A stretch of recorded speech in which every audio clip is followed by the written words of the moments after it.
नमस्कार।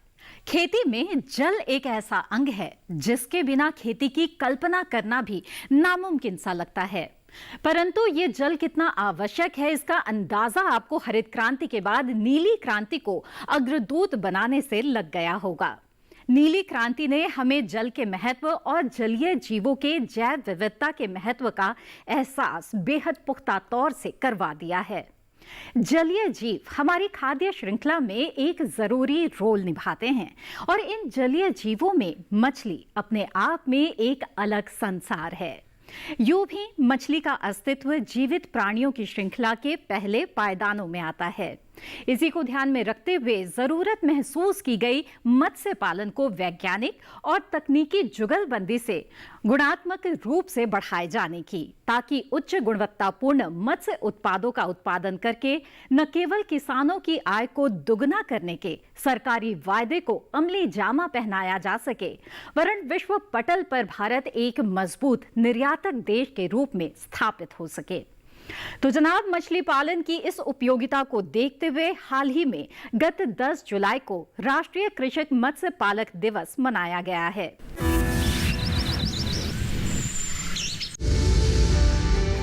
मछली पालन तेजी से बढ़ता हुआ व्यवसाय है। ये व्यवसाय देश की अच्छी खासी आबादी के लिए रोजगार का जरिया बना हुआ है। मछली पालन का काम ठहरे हुए पानी और बहते हुए पानी दोनों में किया जा सकता है। बहते हुए पानी में मछली पालन को रिस्कुलर एक्वाकल्चर सिस्टम कहते हैं। इस तरह का मछली पालन पहाड़ों पर किसी झरने के किनारे किया जाता है। ठहरे हुए पानी में मछली पालन का काम मैदानी इलाकों में किया जाता है। एक बार मछली पालन का काम शुरू करने पर इससे लगातार कमाई की जा सकती है। लेकिन मछली पालन करते समय मछली पालकों के लिए मौसम के मिजाज को भी ध्यान में रखना जरूरी है। इस समय देश में मॉनसून सक्रिय है। ऐसे में विशेषज्ञों द्वारा बरसात के मौसम में मछली पालकों को खास सावधानी बरतने की सलाह दी जाती है। इस मौसम में तालाबों का प्रबंधन बहुत जरूरी होता है। तालाब को साफ सुथरा रखें। बाहर के गंदे पानी को तालाब में पहुंचने से रोकें। बारिश आने से पहले तालाब के बांधों को मजबूत जरूर करें। बरसाती मौसम में तालाब में पानी के स्तर का ख्याल रखें, क्योंकि बरसात होने पर पानी का स्तर अचानक बढ़ जाता है। ऐसे में तालाब के प्रवेश और निकास द्वार को सही से जांचकर निकास द्वार पर जाली लगा दें, जिससे पानी निकालते समय मछलियां बाहर ना जा पाएं। इस मौसम में उन तालाबों में कीड़े मकोड़ों का प्रकोप होने की आशंका बढ़ जाती है, जिनमें मछलियां छोटी या कम वजन की होती हैं। ऐसा होने पर विशेषज्ञों की सलाह लेकर उचित उपाय करें।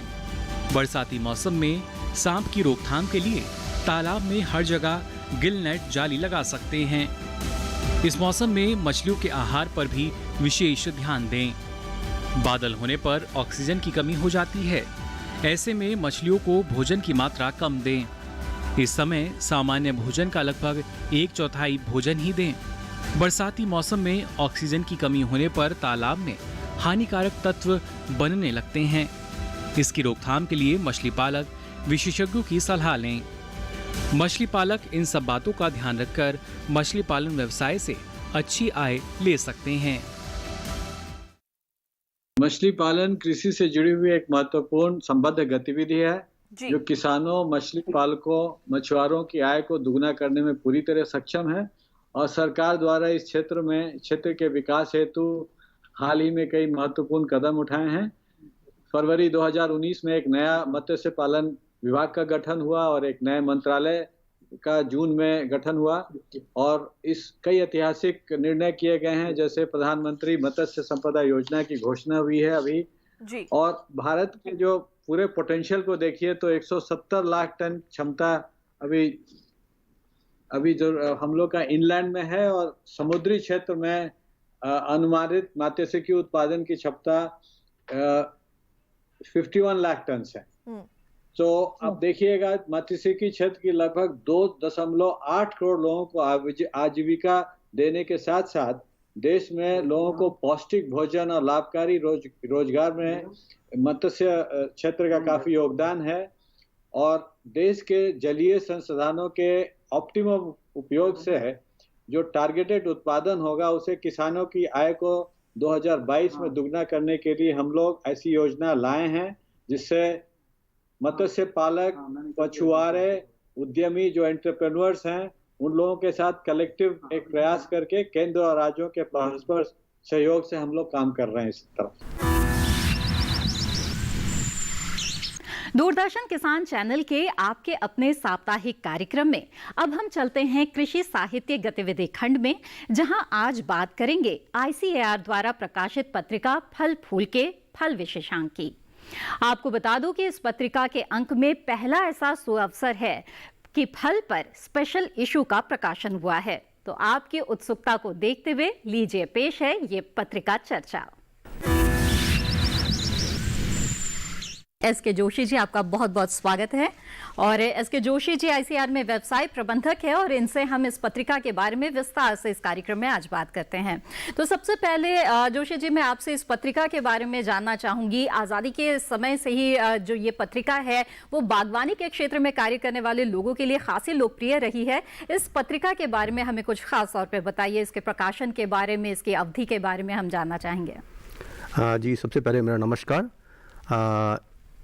आज़ादी के बाद से ही जो कृषि में देखा गया कि कृषि के साथ साथ में कुछ बागवानी फसलों के लिए भी हमारे जो किसान हैं, जो बागवानी से संबंधित पैदावार कर रहे हैं, उनको ध्यान में रखते हुए एक पत्रिका का हमने प्रकाशन शुरू किया। और वो प्रकाशन जो है उसका नाम फल फूल है। यह एक बहुत लोकप्रिय पत्रिका है और हमारे किसान जो बागवानी से और जो फलों से या फूलों से जो इसकी खेती कर रहे हैं या काश्त कर रहे हैं, इसके लिए वह बहुत ही महत्वपूर्ण पत्रिका मानी जाती है। और यह पत्रिका द्विमासिक पत्रिका है। जैसे कि आप जानती हैं कि हर एक पत्रिकाओं की एक निश्चित अवधि होती है। इस पत्रिका की भी एक निश्चित अवधि है जिसे हम द्विमासिक पत्रिका कहते हैं और ये हर 2 माह के अंदर में प्रकाशित होती है। आज हम जो चर्चा कर रहे हैं वो है एक हमारी पत्रिका फल फूल, जो एक फलों के ऊपर जो है इसका जो है विशेषांक है, इस पे हम आज चर्चा कर रहे हैं। बिल्कुल। तो अलग अलग विशेषांक आप लेकर आते रहते हैं इस पत्रिका में, खास तौर पे इस बार फल विशेषांक को चुना गया है। क्या वजह है इसकी? और बागवानी के मामले में तो हम देख ही रहे हैं कि जो किसान है उनका रुझान किस तरह से बढ़ने लगा है, यहाँ तक कि खाद्यान्न उत्पादन से ज्यादा जो बागवानी के उत्पादन है उसमें किसान जुड़ने लगे हैं, उसका उत्पादन भी बढ़ने लगा है। तो ऐसे में मुझे उम्मीद है कि इस बार का जो विशेषांक है वो जरूर सबके लिए बहुत ही लाभदायी होगा। तो इस बार के विशेषांक के बारे में हमें कुछ खास बातें बताइए। जी, जैसा इसका नाम है फल फूल, और फलों में हमारा जो भारत देश है वो बहुत अग्रणीय देश है जी। और खाद्यान्नों के साथ साथ में हमारी फलों में जो है हमारी जो किसान हैं वो बहुत रुचि दिखा रहे हैं, चाहे वो केला हो, आम हो और लीची है। तो इस विशेषांक में आप देखेंगी कि हमारे जो है हर एक जो फल है, जो महत्वपूर्ण फल है, पपीता है, अमरूद है, ऐसे फलों की जानकारी हमने इस पे संग्रहित की है जो पाठकों के लिए, किसानों के लिए, शोधकर्ताओं के लिए बहुत महत्वपूर्ण है और उनकी जानकारी से वह जो है लाभान्वित होंगे। जी। और खास तौर पर अगर समसामयिक कार्यों की बात की जाए और इस मौसम की बात की जाए तो मानसून का ये समय है और ऐसे में भी काफी देखभाल की आवश्यकता होती है। तो क्या इससे जुड़ी हुई जानकारी भी हमें इस पत्रिका से मिल पाएगी? जी बिल्कुल। इस पत्रिका में जो है हम इसमें हमारे जो वैज्ञानिक हैं उनसे हम लेख आमंत्रित करते हैं और साथ साथ में किस प्रकार से जो है बागवानी की जाए, खेतों की बनाने से पहले, चाहे आप उनको खेत तैयार करने से पहले, कलम तैयार करने से पहले, और साथ में किस प्रकार से कौन कौन से नए बीज हैं जो आज की डेट में जो है बहुत महत्वपूर्ण काम करते हैं। बीजों के जो चुनाव है बहुत महत्वपूर्ण है। उसके साथ साथ में मृदा की जांच, मिट्टी की जांच, किसानों को वह जानकारी हम इस पत्रिका के माध्यम से देते हैं। और साथ में जो हमारे फल हैं, फल उत्पादन के साथ में आफ्टर पोस्ट हार्वेस्टिंग, उस पोस्ट हार्वेस्टिंग को हमारे किसान किस प्रकार से अपनाएं ताकि वह अपने जो उनकी उपज है उसका वो लाभ उठा सकें और उसका जो है फायदा उठा सकें। बिल्कुल। लाभ तो अच्छा मिलेगा ही अगर उपज अच्छी मिलेगी, गुणवत्ता अच्छी होगी। और ऐसे में रोग कीट से सावधानी बरतना भी बहुत जरूरी है और इसके लिए किसानों को पूरी जानकारी भी होनी चाहिए। तो किस तरह की जानकारी जो इस बात से जुड़ी हुई है, पौध सुरक्षा, फसल सुरक्षा से जुड़ी हुई है, वो इस विशेषांक में है? इस विशेषांक में आप देखेंगे, इस विशेषांक में हमने जो है ये जुलाई अगस्त का विशेषांक है जी। अगस्त के विशेषांक में इसमें हमारी जो कीट व्याधियां हैं, कैसे जो है फसल को अपने कीटों से बचाया जाए, कितना हमारा जो पेस्टिसाइड्स हैं या हमारे रसायन है वो कितनी छिड़काव किया जाए ताकि फलों की गुणवत्ता वह बरकरार रहे और हम अच्छे से अच्छा जो है फल अपने जो कंज्यूम करने वाले कस्टमर्स हैं उन तक पहुंचा सके। बिल्कुल। इसके साथ ही जोशी जी मैं जानना चाहूंगी कि जब हम फलों की बात करते हैं तो जो फल है वो बहुत जल्दी ही खराब हो जाते हैं, वो बहुत ज़्यादा दिनों तक वो ताज़े नहीं रहते, टिकाऊ नहीं होते। ऐसे में बहुत ज़्यादा जो फल है वो नष्ट हो जाने से भी किसानों को नुकसान हो जाता है। तो क्या ऐसी तकनीकें हैं जिन्हें किसान अपना सकते हैं ताकि इस तरह से उन्हें नुकसान ना हो, और इस बारे में किस तरह की जानकारी उन्हें इस विशेषांक से मिल सकती है, हमें बताएं। हम समय समय से अपने पत्रिकाओं के माध्यम से किसानों को जो है फल प्रसंस्करण की पोस्ट हार्वेस्ट टेक्नोलॉजी के साथ साथ में, क्योंकि फल जो है वो वेरी पेरिशेबल आइटम है, उसकी जो है शेल्फ लाइफ है बहुत कम होती है, और हम किसानों को ये जानकारी देते हैं कि फसल तैयार होने तक और बाजार तक जाने के लिए वह कौन कौन सी सावधानियां अपनाएं, और सावधानियों के साथ साथ में कुछ ऐसे उद्योग जो लघु उद्योग है अपने गांव में वह लगाएं ताकि वो फलों का जो हम जो है बाय ट्रांसपोर्ट से हम भेजते वक्त में ख़राब हो जाते हैं, वो फलों को हम अपने क्षेत्र में ही उसका प्रसंस्करण करके अधिक लाभ उठा सकें, उसमें वहाँ पे जो एक इंडस्ट्री लगा सकते हैं, रोजगार पैदा कर सकते हैं उसी गांव के लिए, उसी क्षेत्र के लिए। जी जी जोशी जी, आज के समय का एक बहुत ही महत्वपूर्ण विषय हो चला है कोरोना वायरस यानी कि कोविड-19, और इसने हर क्षेत्र को चुनौतियां दी है। तो क्या फलों के उत्पादन के मामले में भी, फलों की खेती के मामले में भी किसी तरह की चुनौती पेश आ रही है, और क्या इसका भी कोई जिक्र हमें मिल सकता है?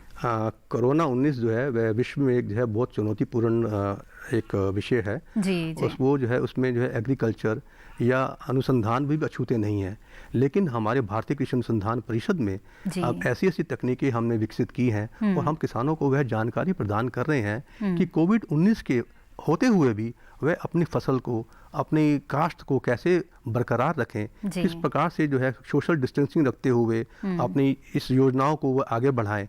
ये सब हम जो है समय समय पर, और एक अच्छी सी मैं आपसे बात भी करना चाहता हूँ कि हमारी ये पुस्तकें या पत्रिकाएं ये हमारी वेबसाइट के ऊपर उपलब्ध हैं, निःशुल्क उपलब्ध हैं।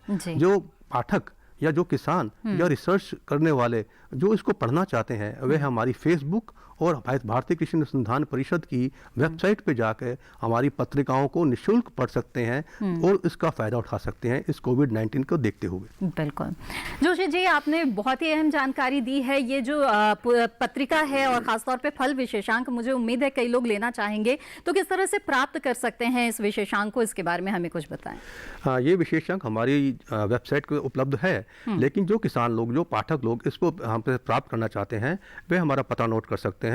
व्यवसाय प्रबंधक, भारतीय कृषि अनुसंधान परिषद, कृषि ज्ञान और प्रबंध निदेशालय, कृषि अनुसंधान भवन 1, पूसा, नई दिल्ली 110012, और हमारा टेलीफोन नंबर भी है 01125843657, और हमारी वेबसाइट है www.icar.org.in। मुझे उम्मीद है कि जो दर्शक अभी देख रहे होंगे और फलों की खेती से जुड़े हुए होंगे या इससे जुड़े हुए जो पोस्ट हार्वेस्टिंग है उनसे जुड़े हुए लोग हैं, वो ज़रूर इस विशेषांक को लेंगे, और आपने बता दिया है कि किस तरह से इस विशेषांक को प्राप्त किया जा सकता है। आपका बहुत बहुत धन्यवाद हमारे साथ शामिल होने के लिए। इसका धन्यवाद। और इसी के साथ यहाँ पर वक्त हो चला है एक छोटे से ब्रेक का। ब्रेक के बाद हम जल्द हाजिर होंगे लेकर कृषि परिक्रमा। आप बने रहें दूरदर्शन किसान पर।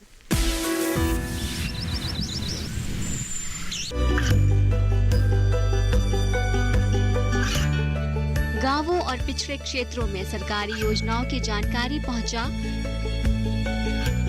देश में कौशल और क्षमता विकास कर ग्रामीणों को सामाजिक बदलाव और विकास से जोड़ने की दूरदर्शन किसान की पहल चौपाल चर्चा देखें सोमवार से शुक्रवार सुबह 9 बजे।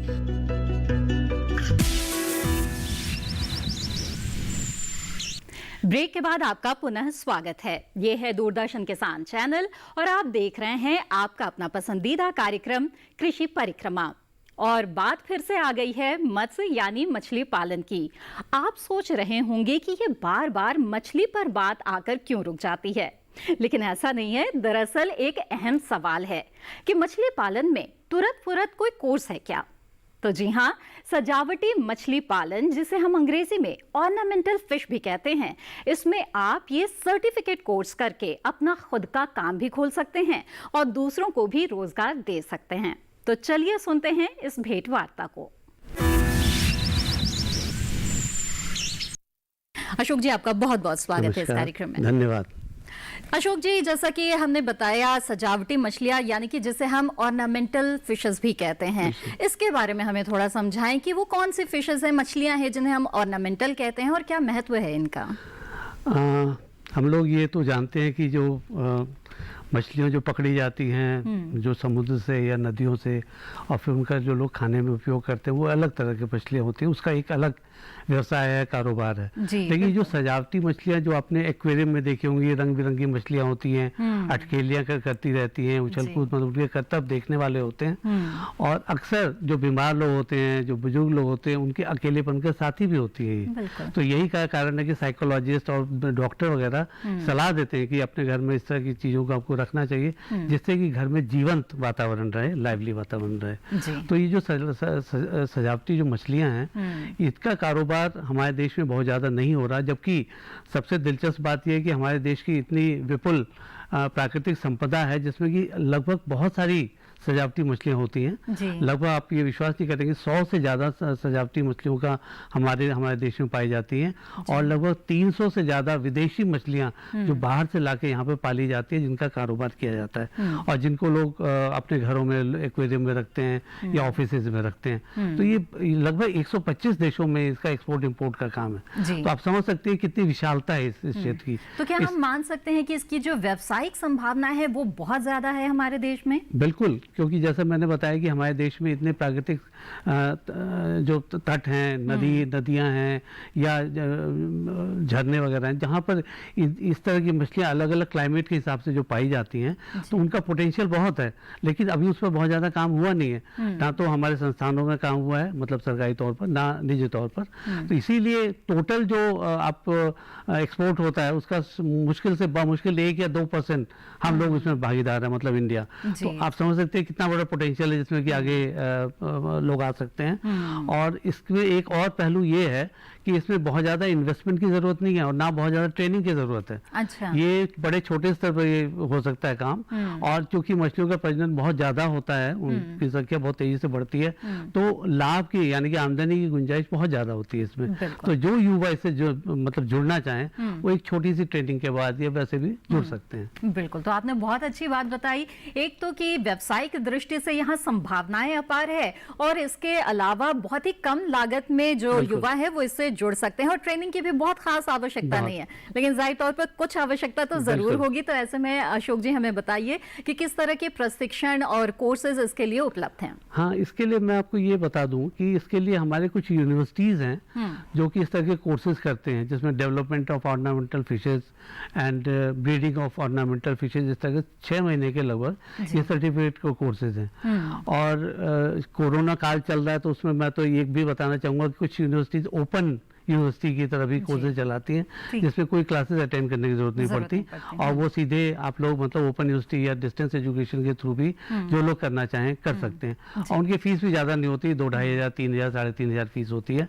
और 6 महीने में ये कोर्स जो है वो आपके जो लेसन आते हैं उसके हिसाब से आपको करते हुए करने होते हैं। साथ में कुछ वीडियो वगैरह, कुछ लेक्चर वगैरह भी वो लोग भेजते हैं जिसको पढ़कर, देखकर, सुनकर उसका लाभ उठा सकते हैं। एक तो ये तरीका है। दूसरा तरीका ये कि आईसीआर के कुछ इंस्टीट्यूट भी इस तरह की कुछ शॉर्ट टर्म ट्रेनिंग देते हैं जो 1 सप्ताह से लेकर 15 दिन तक की हो सकती है। अच्छा। वो भी बड़े नॉमिनल से उनकी फीस होती है और वहाँ पर ये लोग बाकायदा प्रैक्टिकल मतलब सीखने का मौका मिलता है, ऑन हैंड ट्रेनिंग जिसको आप कह सकती हैं। और उससे सीखने के बाद 10-15 दिन के बाद वो लोग अपना काम शुरू कर सकते हैं और बाद में भी चाहें तो उस संस्थान के जो वैज्ञानिक हैं या जो वहाँ के लोग होते हैं, इंस्ट्रक्टर होते हैं, उनसे उन लोगों को हेल्प मिलती रहती है। और बहुत सारे लोगों ने इस तरह के काम को अपनाया है और काफ़ी आमदनी मतलब अपने जीवन स्तर को वो लोग ऊपर उठा पाए। बिल्कुल। तो अशोक जी, इसका मतलब बेहतर होगा अगर कोई युवा जुड़ना चाहता है तो बहुत ज्यादा समय भी नहीं देना पड़ेगा।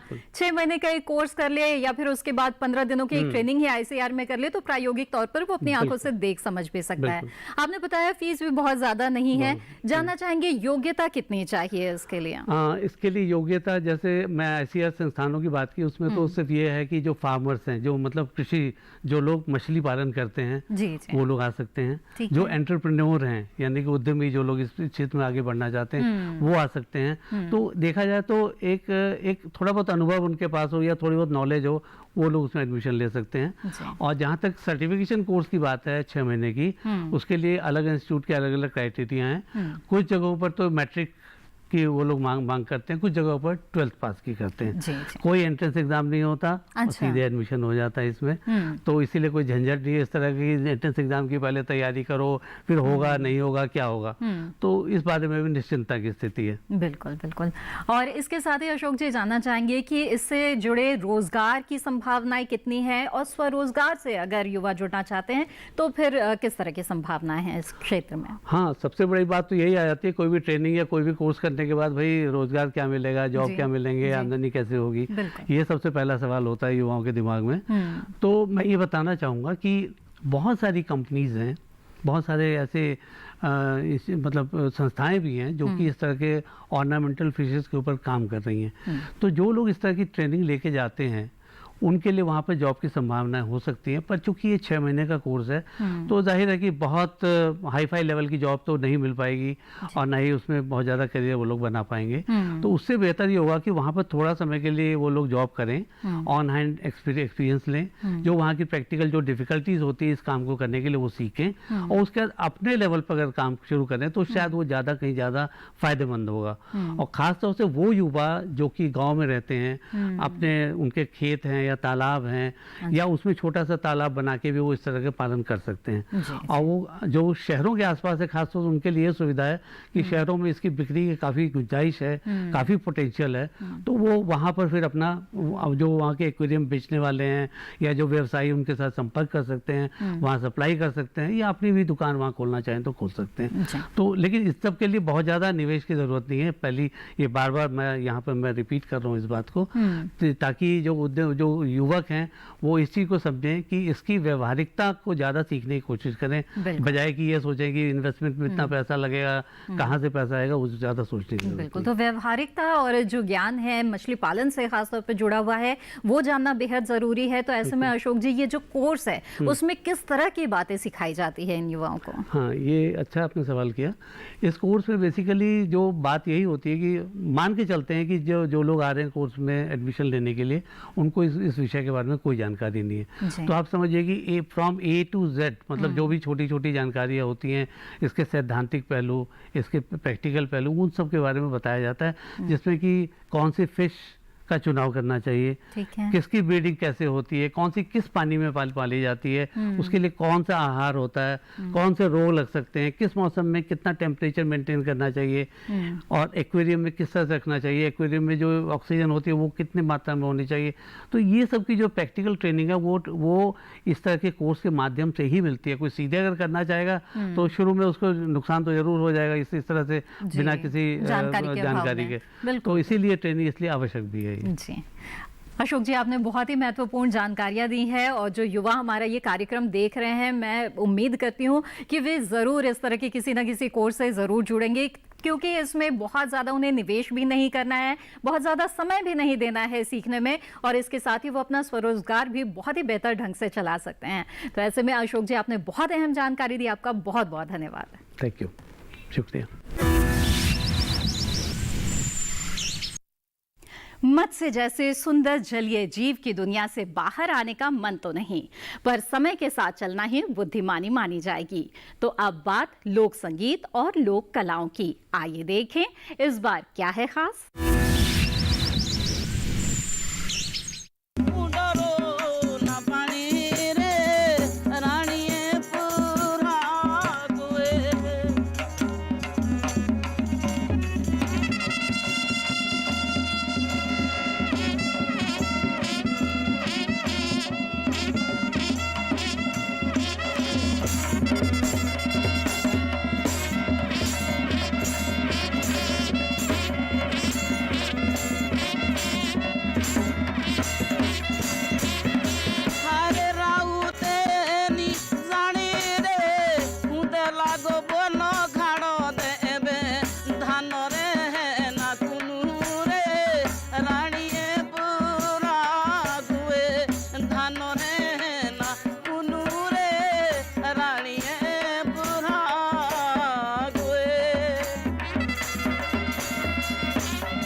समय तो समय है, इसके साथ चलना ही प्रगतिशीलता है। और हमारी स्टूडियो की घड़ी भी हमें इशारा कर रही है कि अब समय समाप्ति की ओर है। तो मैं मोनालिसा अपनी कृषि परिक्रमा की टीम के साथ आपसे लेती हूं विदा। नमस्कार।